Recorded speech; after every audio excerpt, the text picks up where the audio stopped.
का स्टॉक भी मैं उम्मीद कर रहा हूं कि इस साल बहुत कमाल करेगा। आपको अच्छा लगेगा स्टॉक सुन के। अनिल जी, खरीदारी करने की सलाह है 197 कम्युनिकेशंस, जो कि पेटीएम के नाम से ट्रेड होता है। पेटीएम में खरीदारी करनी है, जो अभी 755 के लेवल्स पे है और अगली दिवाली तक का लक्ष्य है कंजर्वेटिव 1250 रुपए का। मुझे लगता है उससे भी बड़े इसमें टारगेट हासिल होंगे। भारत की एक लीडिंग कंज्यूमर और मर्चेंट्स को डिजिटल इकोसिस्टम प्रोवाइड करने वाली कंपनी है। भारत का सबसे बड़ा पेमेंट प्लेटफॉर्म है, जो कि पेमेंट सर्विसेज, फिर आपके मर्चेंट लोन्स, फाइनेंशियल सर्विसेज, इस तरह की सर्विसेज करती है। और 33 करोड़ से ज्यादा क्लाइंट बेस है, 2 करोड़ से ज्यादा इनके पास रजिस्टर्ड मर्चेंट्स है। और हाल ही में इसके नतीजे है सितंबर तिमाही के। एक तो उसके दौरान मैनेजमेंट ने बताया कि इनके ऊपर जो आरबीआई का और एनपीसीआईएल का जो बैन था फॉर नए कस्टमर्स नहीं ले सकते थे, वो एनपीसीआईएल का जो बैन है वो हट गया है। आरबीआई से भी कुछ जल्दी ही वो हो जाएगा बैन रिमूवल, तो एक बड़ा पॉजिटिव है वो। मुझे लगता है उसके बाद इनको नए कस्टमर्स ऐड करने के लिए फ्री हो जाएंगे, तो वो एक बड़ा पॉजिटिव है। फिर इन्होंने हाल ही में अपना जो ऑनलाइन टिकटिंग कारोबार है वो भी जोमेटो को बेचा, तो उससे बैलेंस शीट की क्वालिटी और बढ़ गई है, अच्छी हो गई है।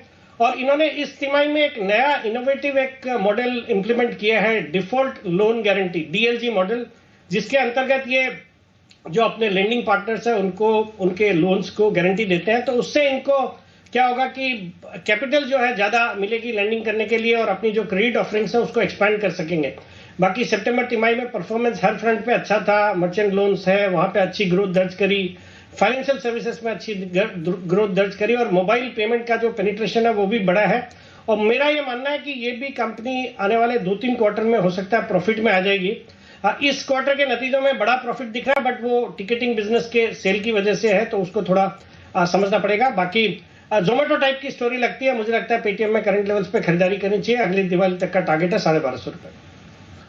ऑल राइट, 1250 तक के टारगेट्स हैं। सेठी साहब के तो बड़े टारगेट्स है यहाँ पर निकल कर आ रहे हैं। और अनिल जी, पेटीएम ये तो आपके भी रेडार पर रहा है। इनफैक्ट आई थिंक 450 के आसपास आपने कह दिया था कि अब 1000 रुपए का टारगेट तो हम कर रहे हैं। 1000 की बात आ रही थी। और दीप ऑनेस्टली मैं बताऊं ना, जो पिक दिए ना दिवाली पिक पेटीएम, ये स्टॉक मेरे भी रेडार पे था दिवाली पिक। अच्छा। हाँ, और मैं देना भी चाहता था ऑनेस्टली। और मेरे टारगेट एक्चुअली मैं बताऊं तो सेठी साहब से बड़े हैं उनके टारगेट से आए, लेकिन मैंने नहीं दिया, कंसिडर नहीं किया। और उसका रीजन भी मैं बता देता हूँ। उसका रीजन पेटीएम नहीं है, उसका रीजन है वोडाफोन आइडिया। क्यों? क्योंकि कुछ स्टॉक्स क्या होता है, हाई रिस्क वाले स्टॉक्स होते हैं जो टर्न अराउंड केस होते हैं। ठीक है, पेटीएम हमें 2000 में खराब लगता था, 400-500 में हमें अच्छा लगता है। वोडाफोन आइडिया हमें 11 रुपये में अच्छा लगता था, 17-18 हुआ, लेकिन वापस से घूमे। तो कभी कभी क्या, ये हाई रिस्क हाई रिटर्न वाले, कल को एक भी कोई खराब अच्छी खराब आ जाए। फॉर एग्जाम्पल स्पाइस जेट है, एक बड़ी टर्न अराउंड स्टोरी हो भी सकती है, ना चले, बन जाए तो डबल हो जाए। तो ये रिस्क, अब वोडाफोन आइडिया से एक चीज समझ में आई कि जो हाई रिस्क वाले स्टॉक्स है उस पर जरूरत से ज्यादा बुलिश नहीं होना चाहिए। कोई भी एक खराब चीज है ना आ जाए तो क्या है वो फिर है ना। अब कहने में तो आप कह सकते हैं कि मैंने 50 स्टॉक दिए हैं, उनमें से 1-2 नहीं भी चले हैं, लेकिन फैक्ट ये है कि सबसे ज्यादा लोगों ने वोडाफोन आइडिया ही लिया है। ये मैं जानता हूँ, समझता हूँ। तो इसलिए मैंने पेटीएम नहीं लिया। बाकी पेटीएम जिनकी रिस्क लेने की ताकत है और जिनको ये लगता है कि मैं वापस से 500 हो जाए तो मुझे चलेगा, उतना सोच के अगर आप लेना चाहें तो लेके रख लीजिए। फिर हो सकता है 1250 नहीं 1500 भी, और हो सकता है 2000 भी हो, पुरानी इसकी ग्लोरी वापस वो पार कर ले। साल 2 साल की कहानी बढ़िया बन सकती है। धीरे धीरे मैं बार बार ये कह रहा हूँ, किसी प्रॉब्लम्स दूर हो रही हैं, खत्म हो रही है। तो मेरा सेठी साहब को पूरा समर्थन है। अब ये उन लोगों के लिए, सेठी साहब ने तो बहुत अच्छे से बताया ये सारी चीज़ें। जो मेरा तो सिंपल यही है कि जिन लोगों की रिस्क लेने की ताकत है उन्हें थोड़ा सा लेके छोड़ देना चाहिए, और एक ही कंडीशन में छोड़े कि कुछ खराब हो जाए तो मुझे कुछ कहे ना। नहीं, कई बार क्या होता है कि वो ऐसा होता है ना कि अगर आप पिछली इनिंग में बैट्समैन आपका 0 पे आउट हुआ है, चाहे वो कोहली हो चाहे रोहित शर्मा हो, तो अगली इनिंग में वो कॉन्फिडेंस लेवल उसका सोच समझ के खेलने वाला होता है कि पहली बॉल से नहीं मारूंगा, 2-3 ओवर टाइम पास करूंगा टाइप से, है ना। सेम हमारा वैसा कि दूसरे स्टॉक में प्रॉब्लम नहीं है, लेकिन जब हम हाई रिस्क स्टॉक देते हैं जहाँ टर्न अराउंड स्टोरी है, वहाँ पे कभी कभी गलत जाने के चांस होते हैं। इसलिए मैंने पेटीएम दिया नहीं। बट पेटीएम मुझे लगता है बहुत हिम्मत वाला काम सेठी साहब ने किया है, और सेठी साहब ने हिम्मत की है तो वो सक्सेसफुल पक्का होंगे। सेठी साहब, आपका 1250 के टारगेट के ऊपर के टारगेट है मेरे अगले साल के लिए। अनिल जी, मैंने भी जब टारगेट दिया तो एक वर्ड बीच में डाला था, कंजर्वेटिव टारगेट है 1250 का। हाँ, बिल्कुल बिल्कुल। विश्वेश जी भी कुछ विशेष टिप्पणी करना चाहते हैं? जी विश्वेश जी।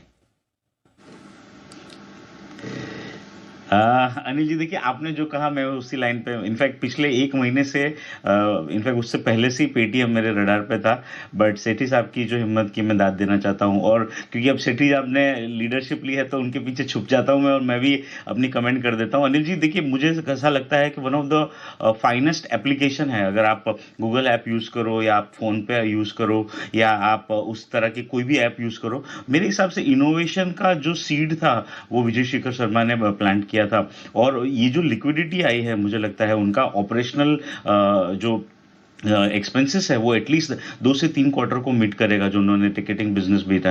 तो I was talking to some very large investor and उनने जो मुझे थॉट प्रोसेस दिया वो सिमिलर थॉट प्रोसेस था कि बस टर्न अराउंड है, और जिस हिसाब से वो लोग कोस्ट कट डाउन पे लगे हुए हैं, this can turn out to be a very good. But obviously वहाँ से स्टॉक काफ़ी चल गया है। हमारे पब्लिक प्लेटफॉर्म पे अनिल जी हम बहुत कॉशियस और अच्छे रिस्की ट्रेड नहीं देना चाहते हैं। But to be very honest, मैं सेठी जी के साथ हूँ, टर्न अराउंड हो सकता है, और मैं आपके साथ में भी हूँ कि अगर गलत हो गया तो प्लीज गाली देने मत आइएगा। नहीं, रिस्क को समझ के लें। देखिए बहुत सारे नेचुरली बहुत सारे लोग, आप बिलीव नहीं करेंगे, डीप कुछ लोग ऐसे हैं, जब मैं कॉन्फ्रेंस में सेमिनार में जाता हूँ बोलते हैं सर हमें पेनी स्टॉक्स बताओ। अच्छा, आपकी पसंद के 3 पेनी स्टॉक बताओ। ओह, मैं कहा क्यों भाई? नहीं हमको वही लेने हैं, भले जीरो हो जाएगा चलेगा। क्योंकि कुछ लोग होते हैं उनको 1 का 10 ही करना होता है ना।